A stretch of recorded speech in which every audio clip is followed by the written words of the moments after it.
Então, bem-vindos ao encontro online do GLM. Essa é a nossa primeira tentativa de fazer o encontro online, mas já tem muita gente. Muito obrigado a todo mundo por ter reservado o espaço do seu tempo aí durante a quarentena para vocês virem com a gente estudar lógica, saber um pouquinho mais e conhecer um pouquinho mais do que seja lógica, do que a gente fala no grupo de lógica e do que a gente trabalha normalmente.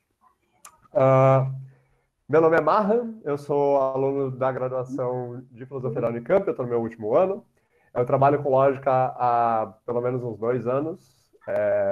Eu trabalho, na verdade, não exatamente com lógica, eu trabalho com lógica matemática, mas o meu interesse não é só por lógica matemática, é por lógica e lógicas modais e outros tipos de lógica.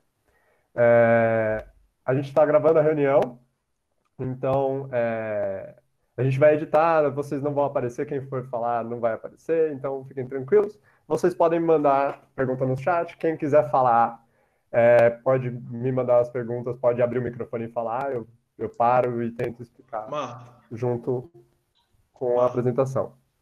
Pode falar, Andrés. Tem uma galera que não está conseguindo ativar o Logar. microfone, então a gente vai... Peço para a galera do GLM me ajudar a ler o chat, porque eu não vou conseguir fazer isso. Tá bom? Do mais... Galera, mandem perguntas. É isso, e eu vou começar. Tá todo mundo vendo a apresentação aí? Sim. Legal.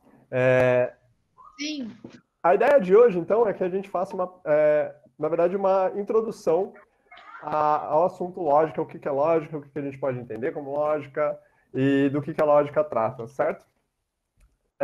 Eu acho que alguns de vocês já sabem o que é, outros de vocês não sabem o que é, mas, em geral, vai ser bem introdutório e a gente vai começar a falar sobre o que é lógica e como a gente entende lógica e o que a gente trabalha quando a gente trabalha lógica. A gente vai ter encontros posteriores que vão começar a formalizar essa ideia e trazer uma ideia bem mais precisa e bem mais formal disso, certo? Então, eu separei para esse primeiro encontro alguns assuntos relacionados à lógica. Então, o que é lógica e do que se trata e tentar dar uma definição mais precisa de lógica, certo? Mas antes eu queria falar sobre o que é o GLM, que é esse grupo que a gente mencionou. O GLM é um grupo de alunos da matemática e da filosofia da Unicamp. A gente se formou com a ideia de conversar realmente sobre lógica. A gente percebeu que existia um interesse em comum entre os alunos dessas duas áreas. E como o André já falou para quem estava aqui um pouquinho antes, para quem já foi à Unicamp, os institutos de matemática e filosofia são divididos por uma rua. E o curso de filosofia tem o curso de lógica e o curso de matemática tem algumas pessoas interessadas, mas a gente não se conversava. E a ideia foi exatamente essa, da gente conversar sobre lógica, e a gente fazer estudos juntos e a gente promover a lógica de algum jeito. O jeito que a gente achou para isso foi fazer um grupo de estudos, que a gente achou que ia ter só 7 pessoas no primeiro encontro, e acabou tendo muitas pessoas, e hoje também a gente achou a mesma coisa, que eu tenho poucas pessoas e tem muitas pessoas. Mas a ideia é essa, a principal ideia do grupo é promover uma conversa entre diversos cursos, filosofia, matemática, computação, linguística, entre outros, né? E falar sobre lógica e como cada um desses cursos entende lógica, usa lógica e afim. Outro aspecto muito legal que a gente conseguiu fazer no grupo foi a interdisciplinaridade. A gente realmente sentiu no fim do ano, a gente tem um ano só, que a gente conseguiu realmente ter uma interdisciplinaridade. Matemáticos ouviram coisa de filosofia, lógica modal, lógica epistêmica, e filósofos ouviram sobre matemática, hipótese do contínuo, forcing e outras coisas bem técnicas, bem próprias da lógica matemática. Então, foi uma experiência muito legal e por isso que a gente quer continuar esse grupo esse ano. A ideia também de fazer os encontros online foi exatamente para a gente não parar e para a gente poder falar de lógica mesmo nesse período bem tenso que a gente está vivendo. Certo? Então, vamos lá. Vamos começar e vamos perguntar o que é lógica. Eu estou falando bastante, mas eu queria ouvir de vocês e saber o que vocês pensam quando vocês ouvem a palavra lógica? O que vem à cabeça de vocês? Gostaria que vocês se manifestassem um pouco. Intuitivo, assim. Você ouve a palavra lógica. Alguém falou aqui causalidade. Legal, bacana. Eu acho que tem bastante coisa a ver. Mais alguém?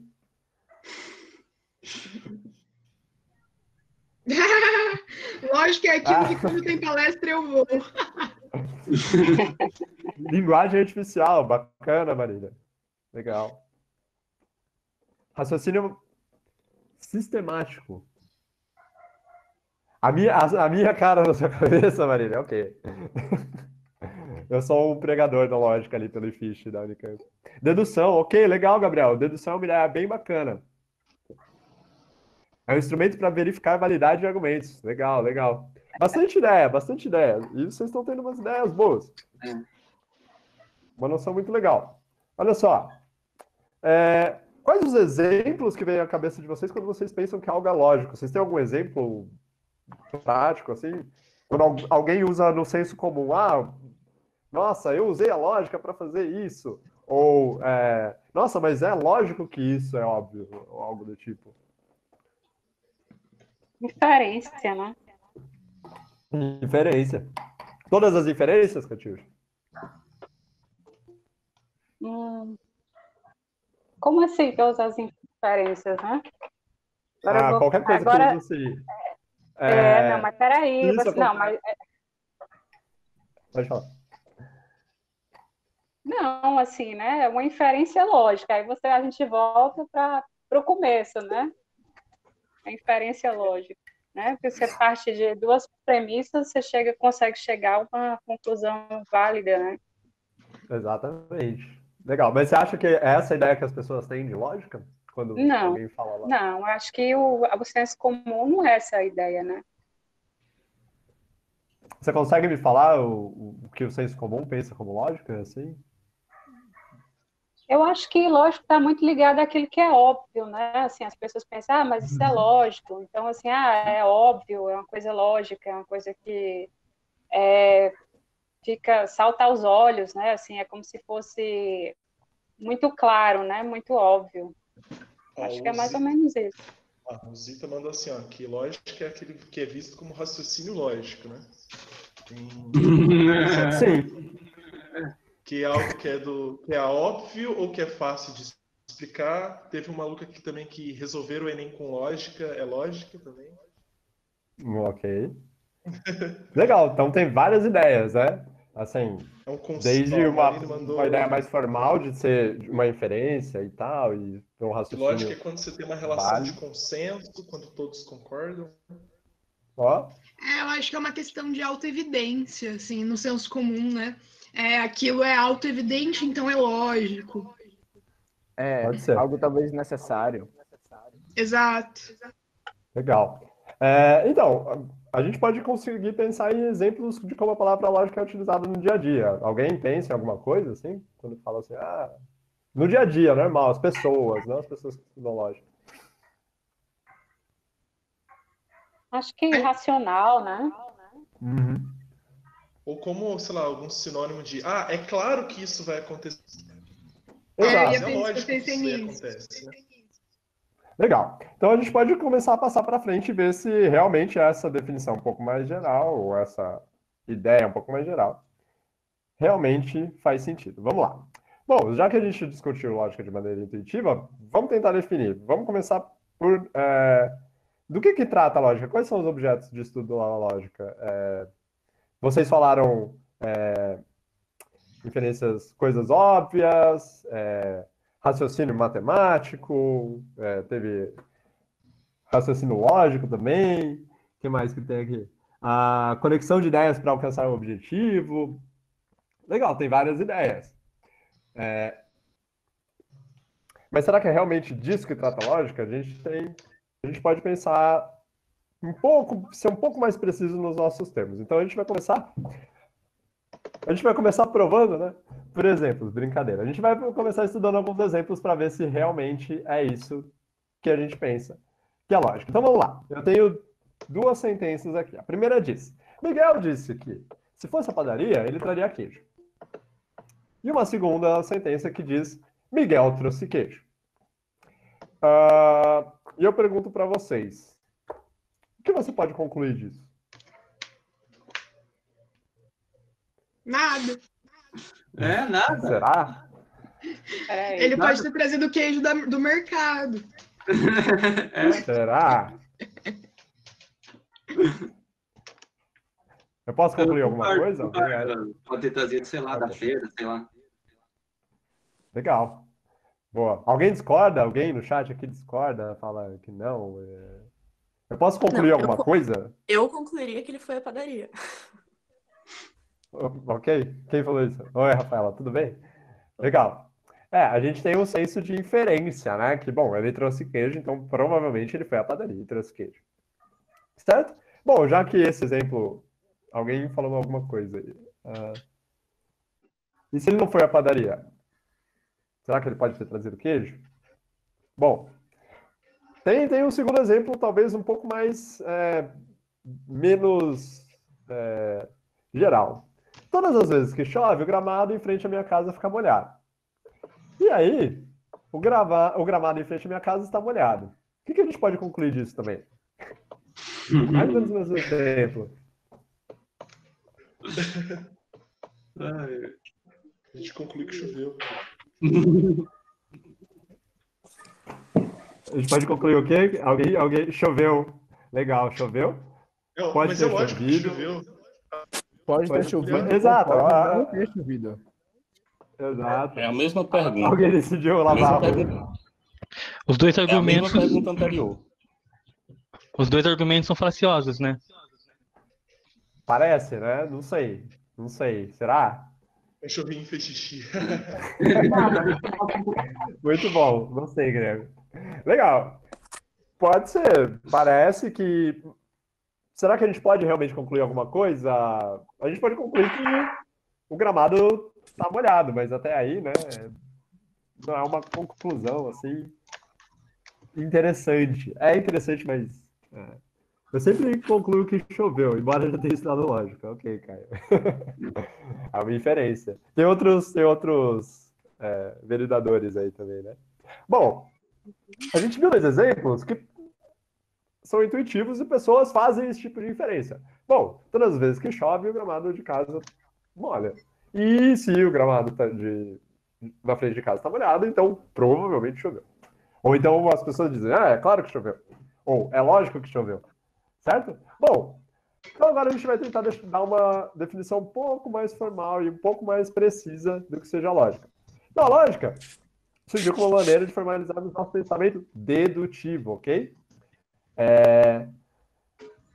A gente pode pensar o que é dedutivo, o que é pensamento, mas, em geral, hoje a gente não está fazendo isso, hoje a gente vai trabalhar com termos que vão ser mais gerais, vão ser menos precisos, hoje é só uma introdução mesmo à ideia de lógica.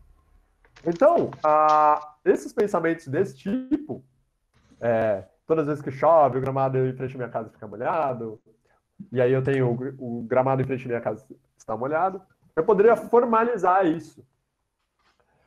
Mas eu não sei se isso seria o objeto de estudo da lógica. Vamos ver. Essa formalização estrutura-se naquilo que chamamos de argumento. Então, quando a gente quer falar de lógica, a gente geralmente está estudando o que a gente chama de argumentos. Então, o que são argumentos? É um conjunto, certo? Não vazio de premissas, de sentenças, que a gente divide essas sentenças em premissas e conclusão. Tá, você não falou nada. O que é premissa, o que é conclusão, o que é sentença? Bom, sentença é isso aqui que a gente fez. É uma frase que tem algum valor, certo? Então, por exemplo, todas as vezes que chove, o gramado em frente à minha casa fica molhado. O gramado em frente à minha casa está molhado também é uma premissa, certo? E das premissas eu chego numa conclusão. Então, a diferença entre premissa e conclusão é que a conclusão se segue das premissas. Ou deveria seguir das premissas. Eu estou ouvindo barulhinho de chat. Alguém tem perguntas aí? Como está?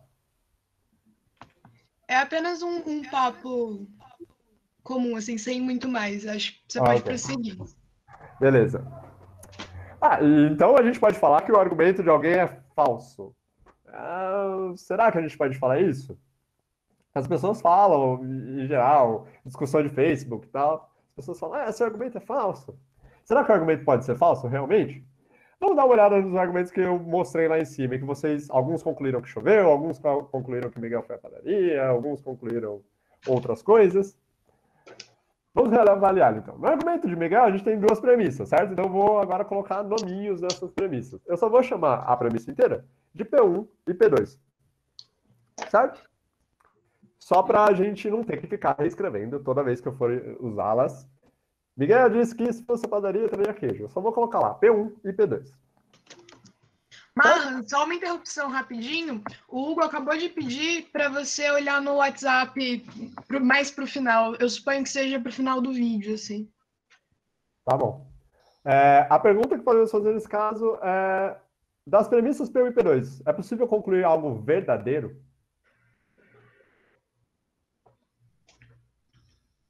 Verdadeiro, por enquanto. O que vocês acham? Eu acho que sim. Mas que talvez não seja válido. Ok, que sim, mas que não seja válido. Eu acho que só pode concluir as próprias P1 e P2. Mas é verdadeiro, né? Se eu concluir que Miguel trouxe queijo, eu não estou concluindo nada falso, certo? Todo mundo concorda? Todo mundo mas essas premissas são verdadeiras? A gente está assumindo que sim. A gente está assumindo que, por enquanto, sim, né? Eu vou falar de verdade um pouco mais para frente. Oi?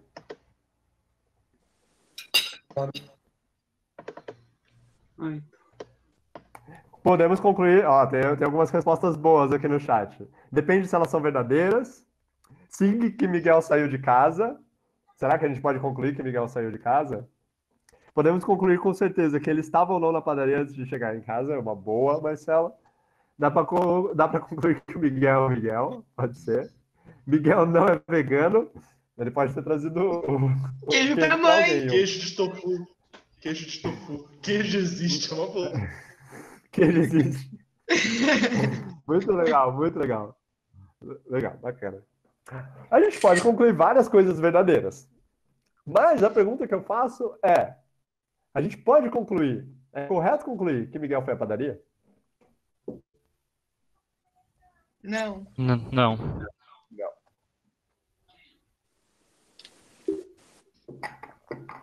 Mas será que tem alguma coisa que me diga que não é correto concluir isso? Bom, a gente pode tentar, então, deixar isso mais preciso. Então, antes a gente tinha duas sentenças que a gente não tinha nem definido exatamente o que eram e tal, e agora a gente já está chamando de premissa, e a gente vai chamar de conclusão, que se segue dessas premissas. Parece que ir à padaria não se segue diretamente dessas premissas. Eu posso explicar por quê, mas eu vou dar uns exemplos mais claros um pouco mais para frente. Podemos concluir isso, mas não das premissas. Isso, claro, legal. É uma ideia boa também. Passou na padaria, mas não necessariamente comprou o queijo na padaria. Ok? Bom, é correto concluir que Miguel foi à padaria? A minha resposta, não. Mas por quê, né? Bom, no caso do argumento do Miguel, concluir a partir de P1 e P2 que ele foi à padaria não faz com que o argumento seja válido. Então, o que é ser um argumento válido? A gente usa bastante também, né? Argumento falso, argumento verdadeiro, argumento válido. Então, o argumento é válido somente se a conclusão desse argumento se segue das premissas. Então, eu teria um argumento válido toda vez que, quando eu tenho a minha premissa P1 e a minha premissa P2 verdadeiras, na verdade, não verdadeiras, quando P1 e P2 suportam a conclusão a qual eu chego. Eu tenho uns exemplos aqui na frente. Vamos, então, reestruturar o nosso argumento para que ele seja válido, tá bom? Não correto ainda. Eu não preciso ter as premissas verdadeiras. Certo? Então, vamos lá. A premissa que estava dando problema para a gente é a P2. Porque a primeira, olha só. O Miguel disse que se caso fosse a padaria, ele traria queijo. Ele não se comprometeu aí a padaria. Ele só falou assim, bom, se eu for à padaria, eu trago um queijo. Certo?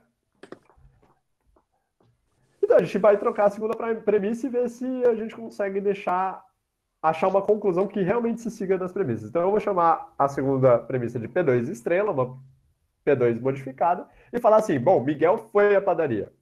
Agora eu posso concluir alguma coisa? Sim. Eu posso concluir que Miguel trouxe queijo. Certo? Agora sim, a premissa P1 e a premissa P2 suportam a conclusão de que Miguel trouxe queijo. Certo? Agora eu falo que antes eu tinha um condicional. Se eu for à padaria, dito pelo Miguel, né? Se eu for à padaria, eu trarei queijo. E eu sei que Miguel foi à padaria, então eu posso concluir que ele trouxe queijo. Certo? Até aqui, todo mundo? Tem dúvidas? Tá tranquilo? Podemos concluir que se ele não trouxe queijo é porque não foi à padaria. Boa, Vitor. Muito bom. A gente não vai falar disso ainda, das negações e tal, mas é uma boa. Eu não vou definir nem negação ainda. Então, olha, aqui a gente tem um argumento válido, mas eu nunca falei que esse argumento era correto.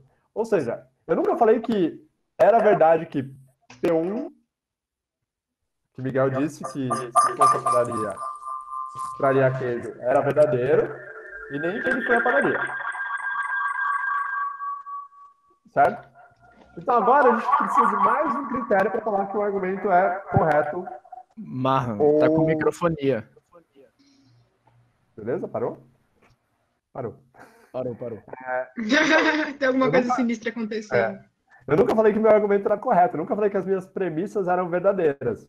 Então, o que faz o argumento ser correto é, além de ele ser válido, além da minha conclusão se seguir as premissas serem verdadeiras. Então, agora eu tenho uma força um pouco maior para suportar a minha conclusão e falar que é verdadeiro o que eu concluo. Certo? Então, ó, a gente saiu de algo que a gente não sabia se era verdadeiro.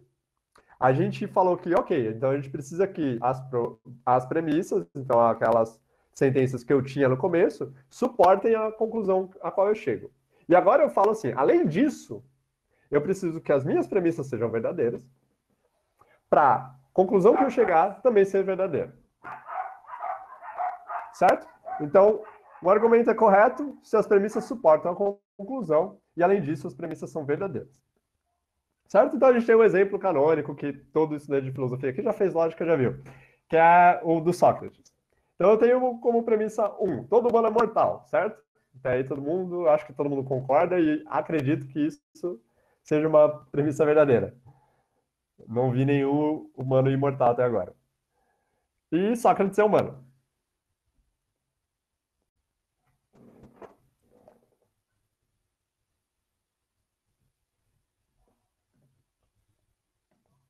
O que a gente pode concluir disso?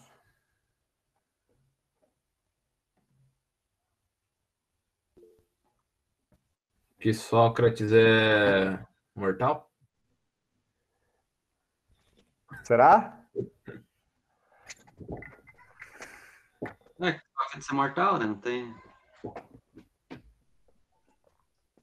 Então eu tenho uma dúvida que ficou do slide anterior, a gente pode... como eu já passei, se você quiser segurar ela para o fim da apresentação, eu respondo lá na frente, pode ser? Se bem que o pessoal está ativo aí, tentando responder. Sócrates é mortal. E vocês acham que isso é correto concluir? Eu posso concluir isso e falar assim, isso é verdadeiro?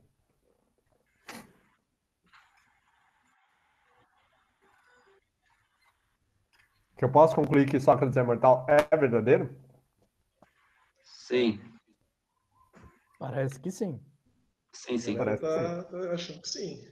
Eu tenho uma dúvida. Dá licença. Oi. Então, é o seguinte, você falou, esse argumento você falou, não, todo mundo é mortal, é verdadeiro. Você falou, não, porque até agora eu não vi nenhum humano que seja imortal, né? Tipo, assim, é meio senso comum que todo mundo é mortal, mas, sei lá. Você meio que assume isso, enfim, porque a coisa que é verdadeira, ou você assume que ela é verdadeira, ou ela é verdadeira, tem coisas que simplesmente são verdadeiras. Tem coisas que são simplesmente verdadeiras, como, por exemplo, sentenças na matemática geralmente são verdadeiras e a gente consegue mostrar que elas são verdadeiras sem precisar assumir, certo? Nesse caso, ele é um exemplo canônico porque todo mundo usa. Mas é fato que a P1 eu tenho que assumir que é verdade. Certo? Nesse caso. A gente tem outras evidências que suportam P1. Eu posso inferir que todo humano é mortal porque eu consigo ver os cromossomos e ver que eles envelhecem, que uma hora as células param e a partir daí inferir, mas como a gente está trabalhando numa ideia ainda meio informal, meio intuitiva, a gente assume que P1 é verdadeira. Mas tem coisas que sim são verdade sempre e a gente consegue mostrar. E tem outras que a gente tem que assumir que são verdade. Certo? Então as premissas podem ser coisas assumidas, realmente. Eu posso assumir algumas coisas e ver onde eu chego a partir dessas coisas assumidas. Qual é a parte legal disso? É que na filosofia, às vezes, a gente acaba assumindo algumas premissas e chegando a conclusões absurdas. A filosofia gira bastante em torno disso, assim, de assumir algumas coisas, então trocar premissa, atacar premissa. Então é isso, certo? Então isso mas a princípio vamos imaginar que a gente sabe que P1 é verdadeira, P2 é verdadeira. P2 é verdadeira porque Sócrates é um humano, tem todas as características de humano e tal. Certo? Então a gente pode concluir que Sócrates é mortal. Okay? Isso é um argumento correto. P1 e P2 a gente assume verdadeiras. A conclusão se segue de P1 e P2, certo? Eu consigo falar assim, bom, se P1 é verdadeiro, se P1 e P2, então Sócrates é mortal. Várias pessoas conseguiram fazer isso no chat facilmente. E essa é a ideia de dedução. A gente tem um jeito de formalizar a dedução, mas eu vou mostrar um pouquinho mais pra frente. Tem outros exemplos, olha só. Todo gato é mamífero, certo? Todo cachorro é mamífero. Então, logo, todo cachorro é gato, certo? Sem problema. Suspeito, hein? Esse é super perfeito. Tá? Então, assim, esse exemplo, ele é válido? Meu cachorro parece muito um gato. Duvidoso. Cachorro daqui de casa mia às vezes. Ele tá muito estranho esses dias. A ideia é interpretar o E como identidade mesmo. Quer dizer, nesse momento, todo cachorro, então, se todos os objetos são cachorro, então, todo objeto é mamífero. Tem uma equivalência aí. Pro cachorro da vizinha, pode ser que o meu cachorro seja um gatinho. Cachorro diferenciado. Legal. Mas, então, esse argumento, ele parece estranho, né? Primeiro porque a conclusão não é verdadeira. Não é o caso que todo cachorro seja gato. A menos que eu defina cachorro como ser gato. Mas assim, né? Usando a nossa intuição, parece que nem todo cachorro é gato. Mas é verdadeiro que todo gato é mamífero e que todo cachorro também é mamífero. Certo? O negócio é que a minha conclusão não se segue nas minhas premissas. Certo? Eu não consigo inferir de que todo gato é mamífero, que todo cachorro é mamífero, que todo gato é cachorro. Ou que todo cachorro é gato. Certo? Então esse é um argumento que não é válido. Isso, ele não é válido, ele não é correto. Vamos para outro. 2 é um número primo. Isso eu acho que todo mundo concorda. Isso é uma verdade, Pedro. Sim. Ok? 3 é um número ímpar. Também é uma verdade que a gente pode assumir e provar que é verdade. Então a gente pode concluir claramente que 5 é um número ímpar e primo. Tá certo? O que vocês acham? Mano, é um argumento válido? Perfeito. Parabéns para quem fez, né? Andrés. É um exemplo perfeito. Mas, na verdade, é aquela coisa que você falou, 2 é um número primo, você conclui de outras coisas, mas você tem que assumir axiomas também para provar que 2 é primo, né? Não é uma coisa... Pode repetir, Pedro? Então, para você provar que 2 é primo, você precisa assumir coisas também, né? Assumir axiomas. Então, sai pela definição. Não precisa assumir muita coisa. Depende, se tiver em ZFC, já você tem que mostrar que existe dois, sei lá, definir dois, é complicado. Mas se a gente for seguir as definições usuais da matemática, a aritmética, como a gente conhece, eu acho que dá pra gente assumir com uma certa segurança de que 2 é primo. E a gente vai chegar lá para discutir sobre axiomas e É. coisas do tipo. Né? Ainda Exato. chegaremos nisso. Não hoje, creio. Mas a pergunta é, esse argumento é válido? A conclusão se segue das premissas? A conclusão não segue da premissa, segundo o Vitor.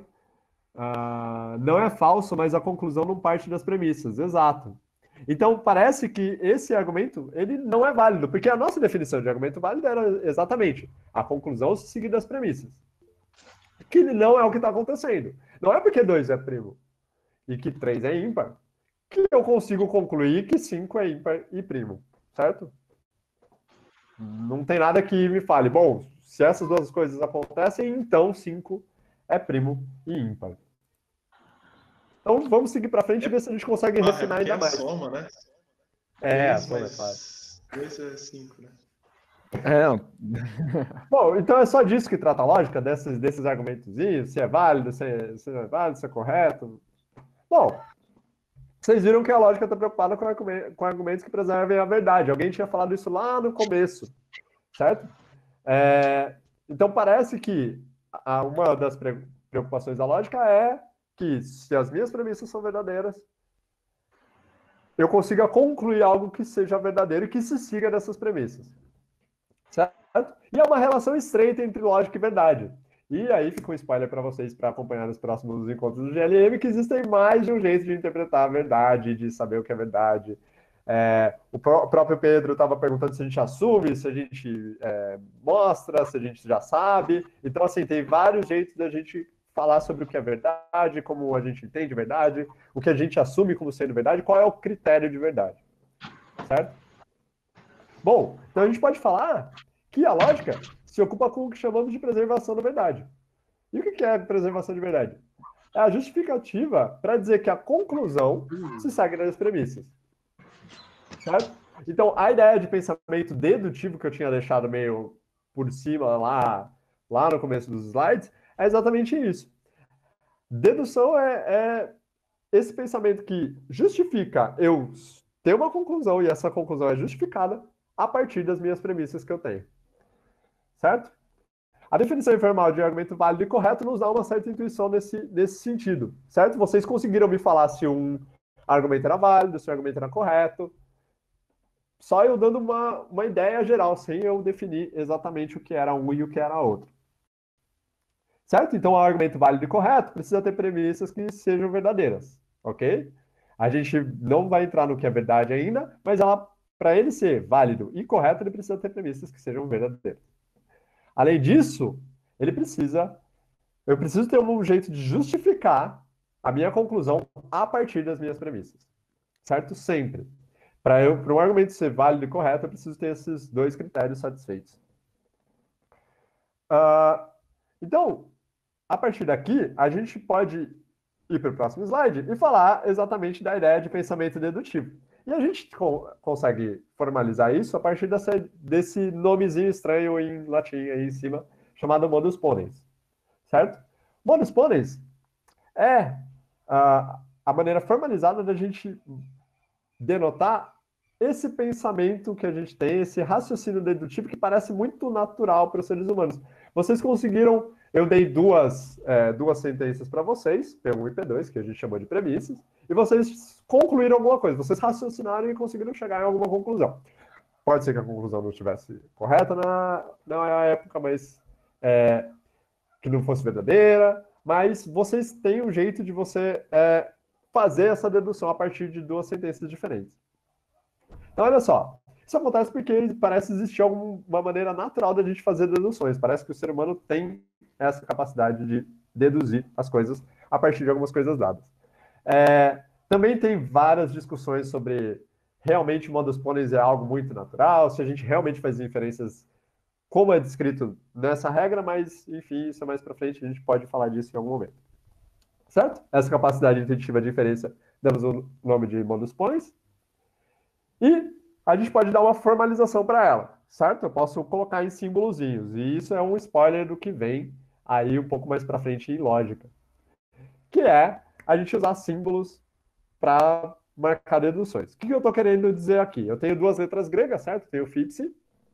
Cada uma dessas letras gregas representa uma sentença inteira. Então, ao invés de eu falar assim, se Miguel fosse à padaria, ele traria queijo, eu vou falar fi implica psi. E ao invés de eu falar Miguel foi à padaria, eu vou só falar fi.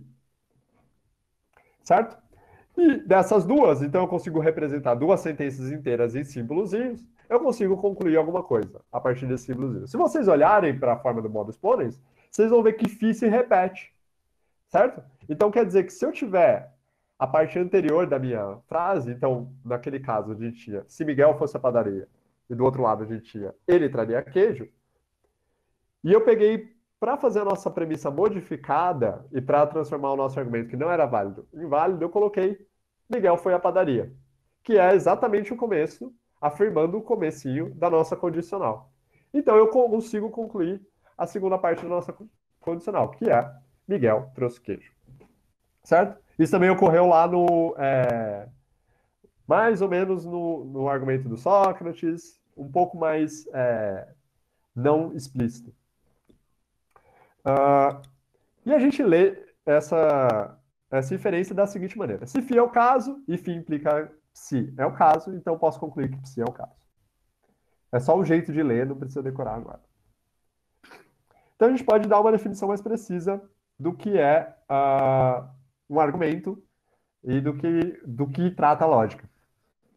Certo? Então agora que a gente tem uma visão mais geral, a gente pode dar algumas definições mais precisas.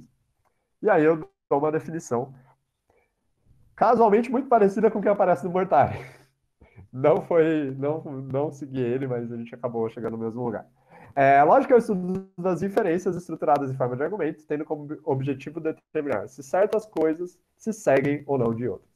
Então, como alguém também disse lá no começo, acho que foi a Katiusha, lógica é o estudo das inferências.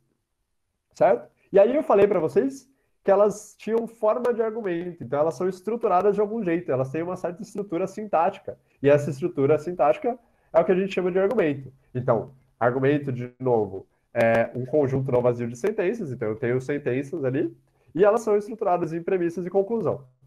Certo?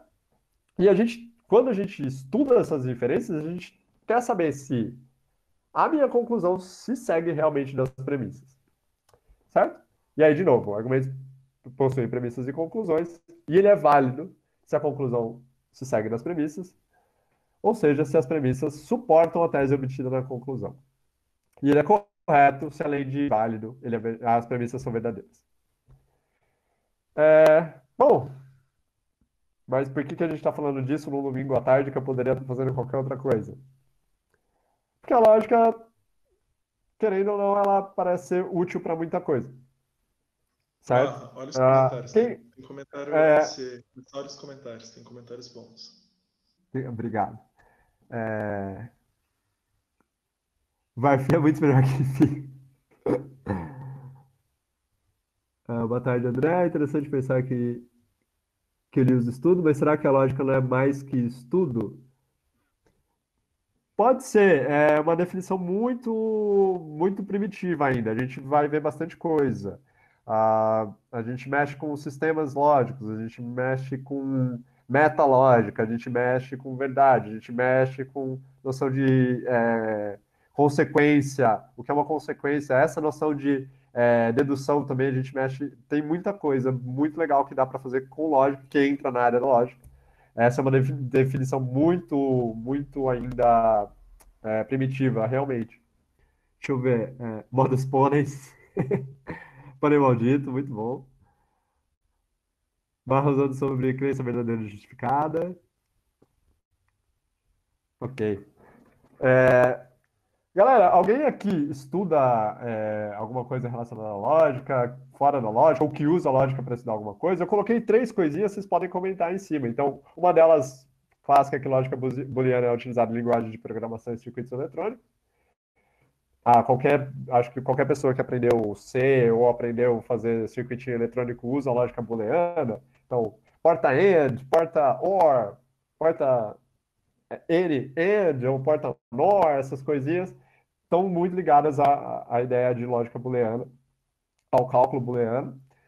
Lógica de primeira ordem, para quem estuda matemática, é a base sobre a qual se constrói a teoria axiomática de conjuntos. O Pedro falou sobre ZFC, é disso que ele estava falando, teoria axiomática de conjuntos, que é uma das teorias que fundamenta a matemática, talvez a mais utilizada, mas é uma delas, tem mais de uma. E também em filosofia, a gente usa bastante, hoje em dia, a lógica modal. Vários argumentos são construídos em cima de lógicas modais, tem várias lógicas modais diferentes, lógica epistêmica, lógica deôntica. Na Unicamp a gente é forte com lógica paraconsistente, então tem vários tipos de lógica modal que são utilizadas na filosofia hoje em dia. Mais alguém trabalha com outras coisas? Não sei como... Provavelmente. Até hoje eu não sei dizer o que é lógica. Eu também não, Catiuxa. Ela é um...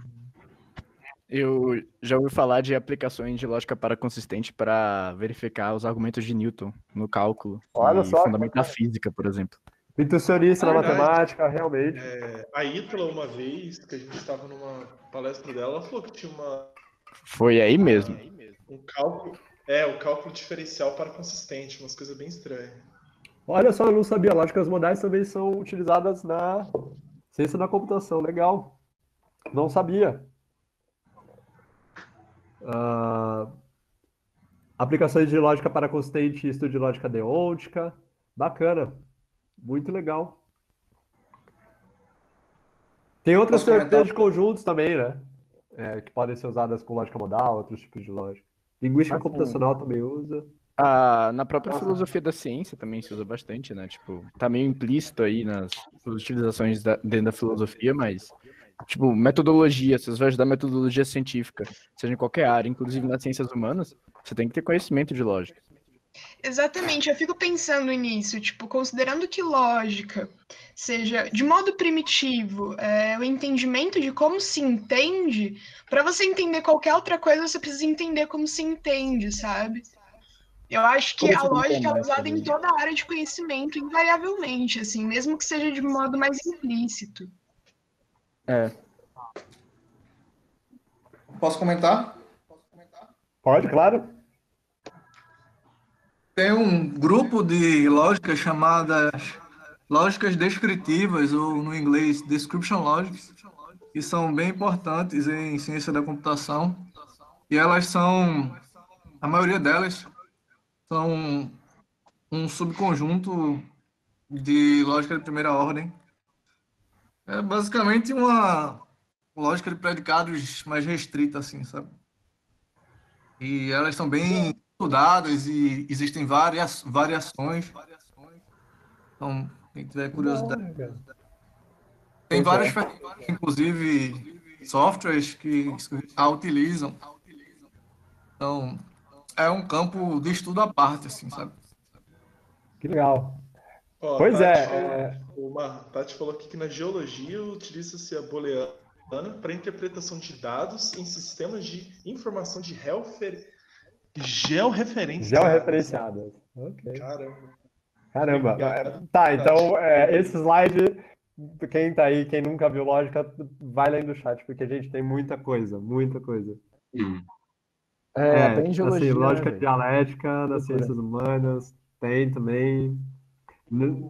Eu moro com um antropólogo, a gente estava falando sobre a gente pensar na lógica dentro, inclusive, dentro dos ritos e das questões de candomblé, de Exu, e umas coisas bem legais. A gente estava vendo, tipo, como Exu poderia ser um operador lógico dentro lá. É bem interessante. Dentro da antropologia. Assim? É muito louco. A gente vai, talvez até saia um artigo até sobre isso. Fala mais. Que interessante. Eu não sou um antropólogo, ele não tá aqui, então, tipo, não tem como trazer ele, mas eu acho bem interessante. Se surgir alguma coisa disso, você manda pra gente. Beleza. Por favor. Era isso que eu tinha para falar para hoje. Espero que vocês tenham gostado, que tenha sido útil para todo mundo, foi muito legal para mim conversar com bastante gente. falar sobre lógica, dar exemplos, ter várias perguntas. É muito difícil responder perguntas de cabeça, assim. Marlon, só para finalizar, o Hugo tinha pedido no começo do vídeo para você verdade. olhar o WhatsApp. Eu acho que ele pediu para você pedir o e-mail das pessoas que estão participando da reunião, para a gente conseguir avisar elas nas próximas Escrever. Legal. Pessoal, então, a ó. gente também tem um grupo no WhatsApp, acho que a gente pode mandar um convite para todo mundo. Sim, eu acho melhor. O legal é assim: se vocês puderem mandar um e-mail para o GLM, quem quiser continuar participando dos Meets, a gente vai fazer isso a cada semana. Então, menos, né? Não sou só eu que apresento, o Andrés vai apresentar, o Amon vai apresentar, com certeza, e o Caio vão apresentar.